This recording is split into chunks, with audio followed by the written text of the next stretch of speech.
It's just one of those, situations that we all have to accept, going forward in the world that we live in today, because, in essence, everything is potentially under attack. Hello and welcome to the Securing Your Law Firm's Reputation podcast series, hosted on law.com and sponsored by IVIONICS. I'm your host, Scott Ferguson. In the first episode of this series, called Identifying Cyber Risk and How to Get Started, IVIONICS CEO Paul Sperry and Wayne Marino, the company's director of cybersecurity, sit down with moderator Mike Andrevet to discuss how cyber threats are everywhere these days, and law firms are no exception. Paul and Wayne also discuss how identifying risk is critical to understanding where law firms and their leaders need to start their cyber journey. Let's join their conversation. Hello, and welcome to part one of our podcast series. Today, identifying cyber risk and how to get started in assessing that risk. Our program is sponsored by the technology experts at IVIONICS. I'm your moderator, Mike Andrevet. Paul Sperry joins me. He's the CEO of IVIONICS, and Wayne Marino is the company's director of cybersecurity. Hi, Paul. Hi, Wayne. Thanks for joining us. Hey, this is Paul. Thanks for having us, Mike. Really appreciate it. Pleasure to be here, Mike. Thank you very much. Paul, let's start with you. At IVIONICS, you specialize in helping lawyers and law firms. Can you tell us a little bit why law firms are particularly vulnerable to cyber intrusions and cyber risk? Sure. So in my opinion, there's really, two reasons why, that's the case. And the first is the value of the information that law firms contain. They deal in the document world. They have highly sensitive information within those documents that really become a target for bad actors. And second is the overall security posture. Surprisingly, even at this point, there's many firms that just haven't taken security serious enough, and that in itself also makes themselves an easy target. Implementing security programs is expensive. We all know that.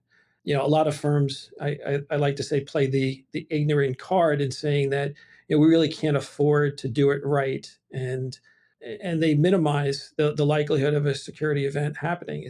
It won't happen to us. We hear that many times, and it always frustrates me when I get that, because it's going to happen. That's really the truth of the matter. Others, that will come back to me and say, hey, we've migrated all our data to the cloud, so we really have no risk. Or I've purchased cyber insurance and I don't need to do anything else. And they're really kind of pushing off the responsibility for protecting that data to third parties, which really is not a good strategy, and something that we'll touch on in today's conversation. Right. Wayne, is it safe to say that law firms typically exist in a digital environment in which their clients are demanding, more know-how and more attention to this cyber risk? Yeah, I mean, the short answer to that is yes, but law firms, they typically operate in hybrid environments, right? At least in today's day and age. And what that means is that you have assets in physical form, you have it in the cloud infrastructure, you have it in digital form. It's in a lot of different areas. And law firms don't typically understand, what the risk is in relation to all those different areas. So this is where you see, the clients coming in and saying, hey, have you thought of this? Hey, have you thought of that? And those typically come in the form of security questionnaires, right? Those security questionnaires are going to ask you, how do you operate your company's security from the top down? It may ask you about, your technical controls that you have. Have you evaluated your vendors?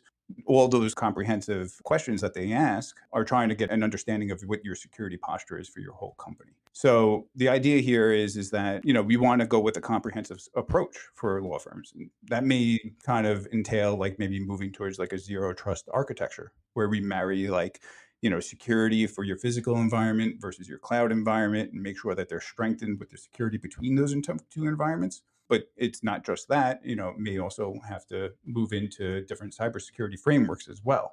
We've seen clients come in and say, hey, listen, do you have SOC 2 compliance, or do you have ISO 27001 compliance? So there's different avenues and different things that we want to recommend and basically customized for for the client to make sure that they're getting the best protection and their clients feel safe. Just as sort of as I'm hearing you describe the environment, lawyers are very good at practicing law, and some of the questions that you're, playing back for our audience here sound so sophisticated. I wonder if in many cases, even at larger law firms, do they have people in-house who sort of recognize, the potential for disruption and cyber risk? Some law firms, yes, they may have people that are specialized in that type of law, maybe like data breach notification laws or privacy laws and things that may explain. But same type of concept, right? Like the idea here is that lawyers normally cite different case law in their when they go to law, when they're practicing. Same thing with cybersecurity. We're doing the same thing, right? Like we don't want to just invent cybersecurity. There's tried and true forms that are out there, and this is where we get into security frameworks, and that's what we reference to make sure that we're doing those things properly. And this way we can see as we go through that we're moving the sticks forward as we go along, and we're not going backwards. So interesting. Paul, do you ever get clients who come to you after the breach has already occurred? Unfortunately, yes. Probably the worst time to pick up a client because they're already they're already in a tough spot. Yeah. So you have to deal with the breach remediation, and that can be costly depending on the extent of the breach. But even after that, after they've gone through the pain of dealing with fixing the problems, is then they have to really focus in on shoring up their overall security posture. How do you prevent it from happening again? How do you make sure other like events don't occur, and so on down the line? And that's on top of the fact that there's been some type of disruption already to either the firm's clients. There's a loss of billable time, there's a potential reputation damage that's caused in these events. So there's a lot that goes into it, and you're typically not dealing with a happy customer at that time. So we love to always get a new customer. We'll never say no for the most part, but usually not the ideal time to pick up the new customer. But we do the best we can and work with them, understanding what they're going through and trying to really kind of get them back on track as quickly as we possibly can. As I mentioned before, incidents are they're going to happen. You really just need to do the best you can when they do happen, and that the response is as quickly and as accurately in ensuring things up as you possibly can be. One of the most important policies, security policies that's out there is a incident response policy that kind of steps you through, what should you do when an event occurs. To my point earlier, those that have, cyber insurance and depend on that, so many firms have said to me, well, I'm just going to reach out and I'm going to call my cyber insurance provider. And in many cases, that's probably the worst situation you can do is, making them aware of a situation that doesn't really need to, invoke the insurance organization as a whole, because they're going to bring their team of experts in. There's going to be cost associated with that. There's going to be increases in your policies, all for things that you may be able to kind of work through in a very, short period of time with the right team. To your question before is, a lot of firms today, the bigger firms pretty much all have a CISO, a certified information security officer. And those that don't have a full-time CISO on staff to assist with these types of initiatives, we'll use what we call a virtual CISO, kind of a part-time person that usually comes from a reputable MSSP, a managed security service provider. Those are organizations like ours that specialize in security. And there's a really significant difference between an MSSP and an MSP. And the managed solutions or service providers that are out there have stepped into the world of security, but most don't have the experience. And I like to say they tend to leave their fingerprints at the crime scene more than they solve problems. So kind of as a selfish plug is, if you're out there and you don't have a go-to person when a security event occurs, feel free to put my cell phone in your favorites and reach out to me if there's ever an issue that you need us for. So I think we'll put you on speed dial. There you go. I love it. So, just generally, Wayne, maybe you can tackle this. How can you help a law firm sort of just get its arms around, not only protecting itself, but maybe more to the point, protecting the client's, priceless data that they have in the law firm system? You need to start somewhere, right? And I kind of touched on this earlier. And, getting under a security framework is probably a good, step to making sure that you're working towards, a goal line. And with that, there's products out there that you can use to help manage that. And there's something that's called GRC, it's governance, risk, and compliance. And you could choose a framework with inside that. It's kind of like software, and this will help you manage your policies and your controls. And what does that mean is policies are things that we tell our company that we're going to do. It tells our employees, it tells ourselves, it tells upper management, it tells your executives. This is what the posture for the company is going to be. So that helps for one, making sure that we're taking into consideration this priceless data. And these are the set of things like the kind of like the tone of the company on how we're planning to secure these things. And then the controls are the other portion, which is, well, not only do we want to, tell these, employees how to do things, but we also want to put things in place that make sure these things are going to happen. Some of the ways that that might happen is that we might put in like MDM, right? It's probably mobile device management, where, probably with your phone and other people's phones, they have to enroll it. And this way, if you lost your phone on a taxi, we can go and erase it remotely. And these are what we call technical controls to make sure that we could, secure our assets and our data, even when things go wrong, even when people make mistakes. And MDM is just one example of that. But there's like, endpoint detection and response, which means like we can isolate threats, or, there might be application whitelisting or application control, where we can basically say you can run this application on your machine, or you cannot run this other type of application on your machine. And all these things in conjunction create like a defense in depth approach, where even if an attacker were to get through the first step, well, we got 5, 6, 7, 8, 9, 10 controls and backup behind it, so that it makes it much more difficult for an attacker to get into the organization that way. Attackers typically go for the weakest link. They're looking for those companies that don't do much, that aren't doing the things that they shouldn't be doing. But don't get me wrong, it doesn't mean that just because you have a whole bunch of comprehensive security policies that they're not going to still target you. So that's why I recommend normally going with a framework, looking at those policies, looking at those controls, and making sure that we have a good comprehensive solution.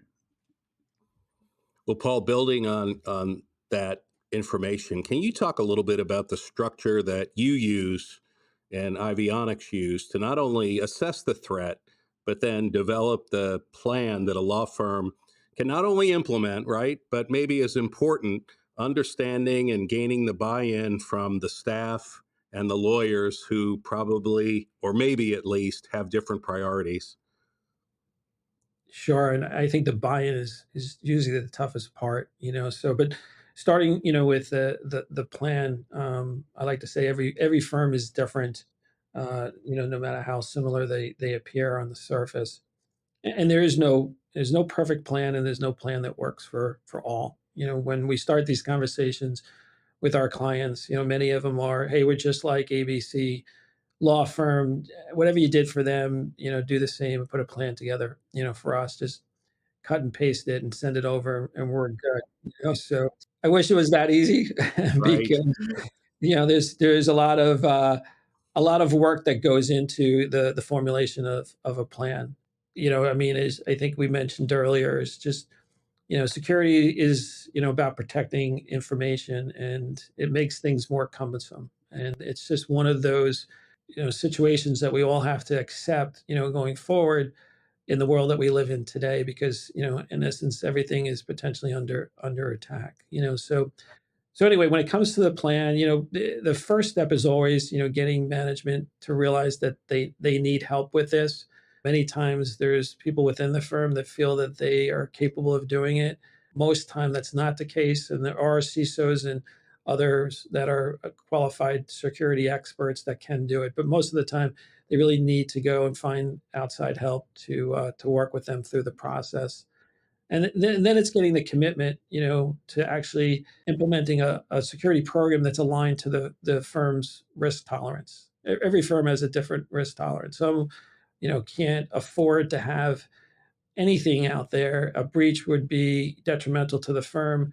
Others are becoming accepting of it because of the world today is every other newspaper you pick up, there's an identifiable breach, in the headlines. So the plan really starts with the education, getting the stakeholders educated about the risk, the approach, the budget, the objectives. And as we mentioned earlier, the buy-in is key, and the buy-in starts from the first early conversations and making sure that everybody's on the same page with what needs to be done. And then it's the effort of putting the plan together, which is a collaborative approach, between the security consultants and the firm's governance, compliance, and technology staff, those that are going to participate in that. I think it is important just to mention that, getting the right people, there's a lot of individuals and firms that classify themselves as security consultants. And there is an importance to the different certifications that are out in the market today. Wayne happens to be a CISSP, which is a Certified Information Security something. I lost. I'll let Sounds you. impressive. Yeah, losing all the acronyms here today. So I got to have that third cup of coffee. Well, in just the last couple of seconds that we have, at the end of the day, in helping a law firm assess and address cyber risk and cyber threats, what in your view is success? Either of you or both of you? I can take this, Paul. So, I mean, for me, and the way that I see success for a law firm is that getting the buy-in for upper management is really important because they set the tone for the rest of the company. I mean, the big takeaway here, which would be, hopefully that there's no data breaches, but that's hard to quantify sometimes. But if they understand, what their risk is, they have a good remediation plan, they're thoughtful in their approach and making sure that they can follow through with their execution and just making sure that, that there's a plan and a budget in place to address these things. That to me, that is success because they're acknowledging and moving forward with the direction of, securing this. Every company has different budgets, different, money allocation, different abilities, right? So the most that you can hope is that they're aware of that security threats and the risk that's to their organization, and that they're making proactive choice to mitigate those things. So important and just fascinating conversation, gentlemen. We're at the end of part one of our discussion, but we're actually just getting started. Next time, we'll discuss what law firm actions law firm leaders should take to adopt a credible security framework for their law firms. For more insights, visit IVIONICS.com. That's IVIONICS.com. I'm Mike Andrevet. We'll see you next time. That's all the time we have for this discussion. Tune into other episodes in this series to learn more about cyber risk and cybersecurity. I'm your host, Scott Ferguson. Thanks for listening.